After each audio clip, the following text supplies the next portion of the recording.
Hey Christian, you got the goods? Yes, sir, I do. All right, perfect. Well, today on Tech Garage, we got 2 crashing cars on the dash, something to do with the crash imminent system, but no worries, we got the goods, and we have Christian, a Nissan tech, to come over to Tech Garage and give us a hand. So why don't you join us today as we diagnose this Nissan? Let's get out of here, man.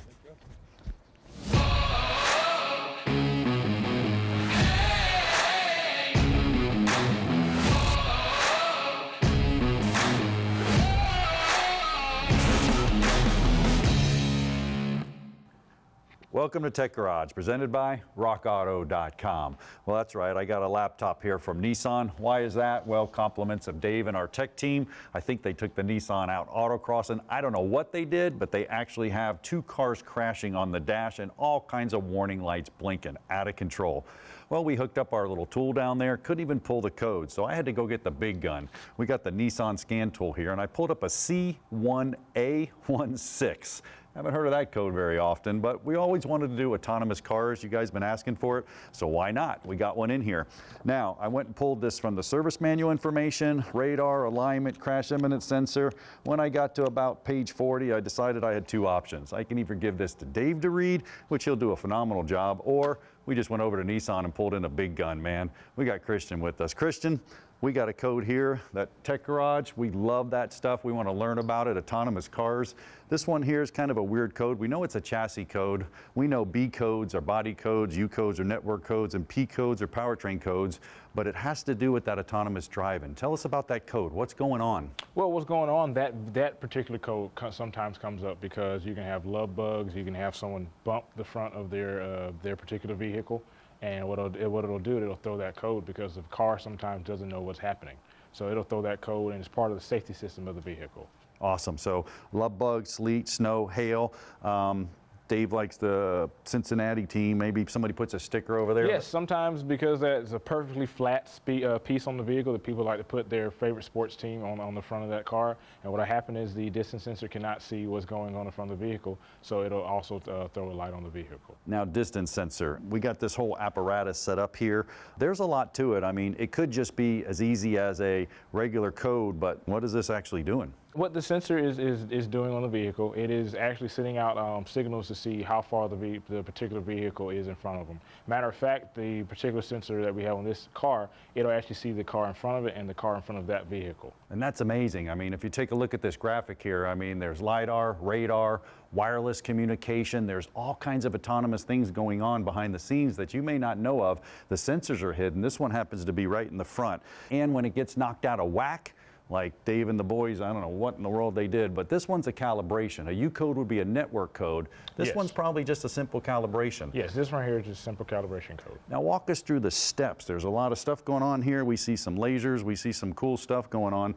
We probably could jury rig something, but this is the way to do it. Tell us step number 1. Step number 1, what we want to do is we want to get our laser and we want to position it on the front of the target board to make sure it's perfectly centered with the distance sensor. Awesome. And then I see kind of a G111, looks like a Hunter alignment machine deal, but you have a laser on it. You attach that to the wheel? Yes, we attach that to the wheel because we want to make sure that the vehicle's tires and everything are perfectly straight on the car. So it's all about the geometry. Yes, all about the geometry of the vehicle. Then I saw you put a mirror down. What was that all about? With the mirror, when we put the mirror down, we lower that down to make sure that everything is perfectly straight with the target board and the geometry of the vehicle. All the geometry of the vehicle set up, then what? Last step? Last step is you hook up your scan tool and you go into recalibration on the scan tool, and after that, the code should go away. We'll take it on a test drive, and then we'll come back and make sure all the codes are cleared. Now stick around because I'm going to show you how a simple oil change is not so simple. When we return with more Tech Garage presented by RockAuto.com.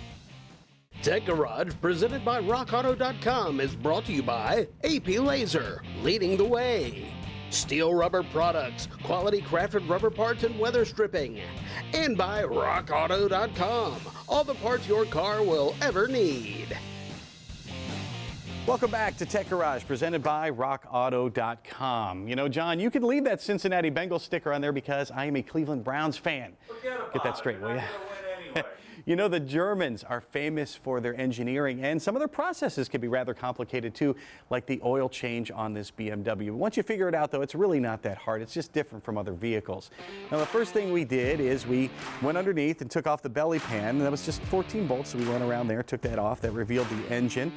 And then we looked for the 17mm drain plug for the engine oil, and just routine there, pop that off. While that was draining, then we located the center plug on the oil filter housing, took that off with a Torx bit, so that was a little bit unusual there. And then we removed the oil filter housing using a big 32mm wrench. Now, the first step in replacing everything is to replace the old O-ring on that oil filter housing. That was a little bit tricky, but not too bad. We replaced the cartridge and then replaced the drain plug. And then when it went back in, the OEM again calls for that Torx bit, but instead on the replacement we had a 13mm bolt, and we put it right back in there. Now on to the next step. There's a crush seal on that 17mm oil plug. That has to be replaced every time you change the oil in the BMW. We replaced that onto the drain plug, put the drain plug back on, and then we were good to go.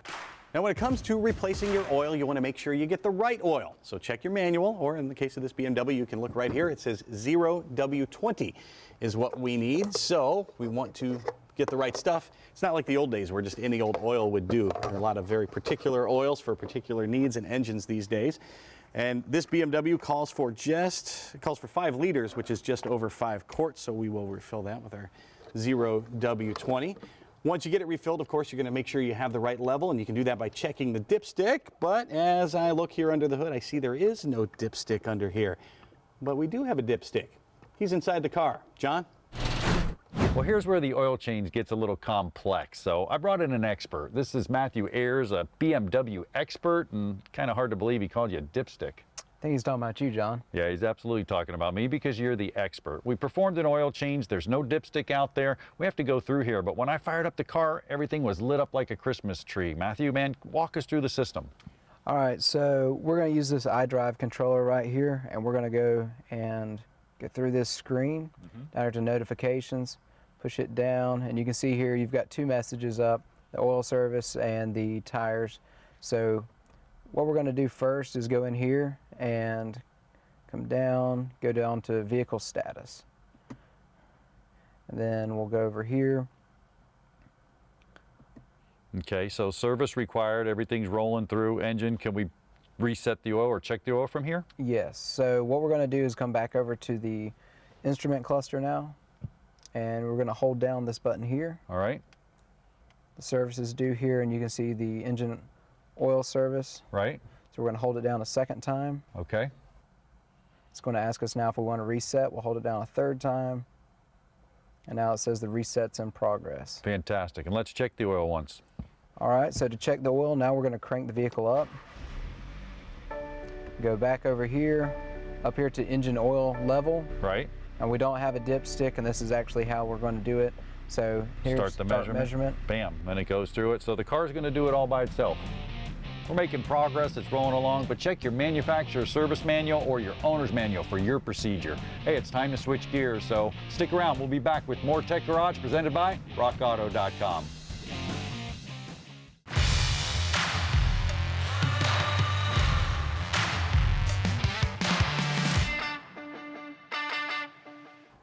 Welcome back to Tech Garage, presented by RockAuto.com. Well, it's been wide open throttle up to this point, but it's time to put on the brakes, literally. This Garage Ed is all about the calipers. How do they apply the brakes? What kind of calipers do we have? How can we diagnose them? And also talk about some tools that we're going to use. Now, let's start out with calipers and what do they do. Here's a caliper right here. And what happens is the master cylinder develops some hydraulic pressure, sends it down to the caliper, and then the caliper applies the brakes. But what a lot of people don't know, it actually moves to do that. Most calipers do.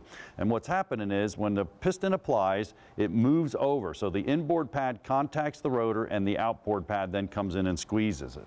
Key is, how does it do it? Well, check this out. True Tech Garage fashion. Here's exactly how it does it. The piston has fluid behind here, it moves out, it pushes, and the cool thing is the only thing that retracts that piston is this tiny little square cut seal. Well, what do you mean? The deformation of that square cut seal. So when it goes out, it deforms the seal, and then when it pulls it back, the rubber actually comes back to shape and pulls it back. Now that's why it's so important to do a visual, to do a good brake job, and lube the caliper slides. How do you do that? Well, of course we're going to show you. This is Tech Garage. Here's our caliper, and this is called a moving caliper. There's two types. There's a floating and there's a sliding. This one is a floating. Why? Well, if I pull this up right here, it floats on these pins. So what do I want to know about these pins? Clean them off, get them in good shape, take you some brake lube, make sure it's brake lube them up real good, make sure you get nothing on the pads, and make sure these pins are allowed to move. Why? Well, the square cut seal pulls it back. When the inboard pad contacts, it moves in and it moves out. If it's not moving in and out, you're going to wear out those pads prematurely, not worth it. Now this one here is a sliding caliper. What's a sliding caliper? Well, instead of floating on pins, it slides on these little guides right here. And when it slides back and forth, once again, it moves. Inboard contacts, outboard CAD comes in and makes contact. It's a moving caliper. So once again, brake lube these slides, make sure it's moving, clean them up really, really well. The only thing pulling it back, the little square cut seal. You may have a fixed caliper. Now a fixed caliper is fixed. It does not move. So in this case, just be careful with the banjo bolts. It goes through here and fluid transfers to both sides. You have pistons on both sides. So this one's pretty cool. A lot of high performance cars, you just apply the brakes, boom, comes out and squeezes it. So this one here, just make sure it's clean, make sure the pistons move, and you're good to go with this one. Now Rock Auto also has some cool tools. Cool tools like this one right here. I got this off their website, rockauto.com, and this is really neat because you can just put it in between the pistons and wind it out. When you wind it out, you're pushing the piston back, makes it super easy to do a brake job. Also found this one right here. This tool is cool as well. You put it right here, inside of the caliper, put your old pad back on, twist it in, and you move it back. I know everybody grabs the big pliers and wrenches it, or a screwdriver and pulls it back. Hey, it works, but today some of these calipers are aluminum, lightweight, some phenolic pistons in there. You probably want to do it right. No problem, inexpensive tools, rockauto.com, you can do it right every time. Now Dave's got a couple of tricks over there for us as well, and he's actually lubing the slides on our Challenger. Let's check in with him. John, it's critical that your brake caliper moves, otherwise you're going to get premature pad wear. So I'm going to show you something that's just a little ounce of prevention, and you're going to be really glad that you took this measure before things got really ugly on you. Now, the brake caliper is held on here by two bolts. This is a floating caliper, so we have two slides. So we've got the bottom bolt out, taking the top one out already, and this is connected to the brake hose behind the caliper, and you do not want to let this hang from the brake hose. It will pull the connections apart and you'll be in a world of hurt. One thing you can do is you can take a bungee cord, you can string it up from the A-arms and just let it hang there and take the pressure off of the brake hose, but in our case we're actually able to set it up here on top of the disc, so that'll be secure there. Now, again, there are two slides here. I'm going to show you how to do this on one of them, and you just pull the slide back out where the bolt was and take a look at it. Again, we did a brake job on this vehicle last season, so this is in pretty good shape, but you'll probably have rust on here. You'll probably have some debris and everything, so you want to grab a wire wheel or a wire brush, and you can actually just scrub the debris off on there until it looks something like this. When you get to that point, get your brake clean, because that's good for cleaning everything. And we will get some of the gunk off of there. I probably used too much, but that's all right. And now we'll grab some of our brake part lubricant here. Now there's no real voodoo to this. You just slather it on, and wearing gloves is advisable here because this stuff kind of gets everywhere. It makes cleanup a lot easier when you're done. And we'll just rub it on there and make sure we get it all even. And do the same thing on the bottom one, and it is as simple as that. Now to put these back on, you just reverse the procedure. So you put the slides in first, put the caliper back on, put your bolts on. Don't forget your torque specs. You want to check the manufacturer's specifications to make sure you have those on exactly right. Otherwise, you're going to run into big problems down the road. Well, don't go anywhere, because the next segment is going to be electrifying. When we come back, it's all about batteries. Keep it right here on Tech Garage, presented by rockauto.com. Tech Garage, presented by rockauto.com, is brought to you by Custom Auto Sound, the originator of classic car OEM fit radios since 1977. Magic Creeper, the most versatile creeper ever. And by rockauto.com, all the parts your car will ever need. All right, I got the maintainer, the battery maintainer hooked up to my son's motorcycle so he can ride. And thank you for riding along with us on Tech Garage, brought to you by RockAuto.com. Well, what better to talk about than batteries on this week's Master Technician Tech Tip, hashtag MTTT. It's all about the batteries. What does a battery do? Well, it supplies all the electrical power when the car's not running. And unfortunately today, well, the cars are riddled with electronics and the battery kind of has to take over the load for the alternator when it can't keep up. So they get beat up quite a bit. I want to show you what's going on. There's different configurations of batteries. There's different types of batteries. This one's a lead acid. RockAuto.com, they got AGM batteries. They got some top-notch batteries, so we don't have that problem. But check this one out. You got top post right here, or you got side post batteries. That's the basics. But if you look inside here, this is really cool. It's cut away. So what you have in there is you have a bunch of plates covered with some materials. It's pretty complicated, brown and gray sponge lead, and through a chemical reaction with the sulfuric acid and water, well, that makes pressure, electronic pressure. But when it does that, as the battery starts to go dead, these plates, they start flaking away. Well, what happens then? Take a look at this right here. You see all this inside of here? This is where the plates all deteriorated and started to flake away. Not a good thing. When that starts to flake away and if your battery's not held down real good, well, all that ends up in the bottom of the case. And positive and negative plates can't touch. So once they start touching, your battery starts shorting out. So what do? Well, here's a couple of tech tips for you. You can check what's called open circuit voltage, OCV. Super easy to do. Just take any voltmeter and go across the terminals from the positive to the negative. Nothing on, just OCV, open circuit voltage right there. And you can see this one's around 12.6. That's great. But here's what's actually stunning. This is crazy. Take a look at this chart right here. You would think that a dead battery would be about 6 volts, wouldn't you? Well, that's not the case. Look at a fully charged, it's 12.65. 50% charged is 12.24, and a zero dead battery really can't put out any cold cranking amps. Man, that's 11.89. So it doesn't take much to kill a battery. So what do you want to do? Here's another tech tip for you. You can actually check voltage drop. Now, voltage drop is pretty cool. You can go right across the terminal here, the two top terminals. So I'm going to go across the battery and I'm going to go across the cable right there. Then you're going to have somebody crank up the car, and when they're cranking up the car, you're going to look down at the meter. You don't want anything more than 0.5 of a volt voltage drop, or you got a loose connection. You need to track that down. A couple other tips for you.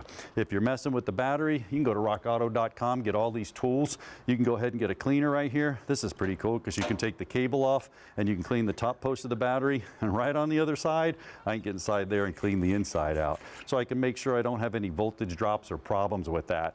Now, you've probably done this a time or two. You carry a battery, you're dragging it along the side of your pants, you go put it in the car, wonderful, everything's great. Wash your laundry, come out, there's these little holes in the side of your pants. What's going on? Well, some of that lead acid got onto your pants and boom, your wife's chewing you out because you got holes in your pants. Well, no more. RockAuto.com, voila. Battery holder, pick it up, squeezes the battery, tote it around with ease. That's the easy part. Now, how are you going to prevent from that flaking? It's really good to get a trickle charger on your car, and we happen to have a problem with our Lincoln right here at Tech Garage. Josh, what's our problem? That problem is leaving me drained. Talking about batteries. Good one. Drained. Well, I'm tired of jumping off this Lincoln. So what I'm going to do is I'm going to hook up this trickle charger, but I'm going to use the special terminal here. Right. Because I'm tired of hooking up these types of terminals that keep popping off. So if you'll let me have those, I'll be on my way and I'll make a permanent fix for our Lincoln. Yeah, there you go, and that's what's happening. So, you know, it sits a lot, it's not running a lot, and, you know, teaching at a school, it's the greatest job in the world. You got some summers off, so it sits there. It's a good idea to keep it trickle charge. Why? So it's not discharging and recharging, discharging and recharging. And, you know, Josh is going to make easy work out of installing this battery maintainer. All he has to do is disconnect the battery, remove the lugs from the battery, and then he's going to go ahead and put on that pigtail that he made. That'll connect directly to the leads, put the battery terminals back on, secure them to the battery, and then he's going to route the leads down. He'll tuck them down in the car for now, but eventually we'll route them out to the front of the car so we don't even have to open the hood, man. And that's going to take care of that excessive parasitic draw. Speaking of parasitic draws, let's check in with Dave. Thanks a lot, John. Takes one to know one. Tom, you know, batteries a few years ago, you guys couldn't ship these, but with the advent of the AGM, now you're using a gel instead of lead acid, and it's possible for you to ship batteries, which means you have a ton of variety of batteries on rockauto.com. Yep, yeah, listed under specific vehicles in the catalog, you'll find the correct batteries, different choices of brands, cold cranking amps for your particular vehicle.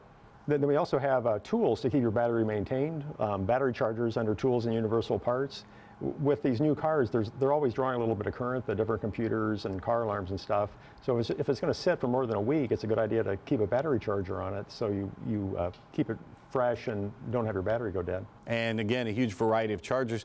There's lots of different ways to hook them up as well, and you guys cover that at Rock Auto. Yeah, we have different 12 volt, 6 volt, if you have an antique car, chargers, chargers with outputs specifically for the absorbed glass mat batteries. And you can leave it hooked up in your garage. We have, most of them come with little pigtails you can leave connected to the battery, and just a little pigtail hanging out underneath the edge of the hood, so you don't need to open your hood every time. If your car's sitting outside, we have the solar chargers. Oh, that's great. So you can just have it on your dash, charging up in the sunshine. The variety is amazing, and when it comes to parts or tools, Rock Auto has all the parts your car will ever need, John. Boy, my daughter's gonna be so happy. Not only did she get her oil changed, we fixed all those crazy lights on the dash. Dave, great job. BMW's in tip-top shape. Thank you, sir, and you owe me $30 for the oil change. I'll tell you what, the production crew bought lunch, so it's on me. It's in the room over there. Deal. We're out of time for today, but from our crew here at Tech Garage to your crew at home, have a great week. We'll see you next time. See ya. Production assistance for Tech Garage is provided by Chipola College, located in Marianna, Florida. Founded in 1947, Chipola was ranked recently as one of the top 3 community colleges in the United States.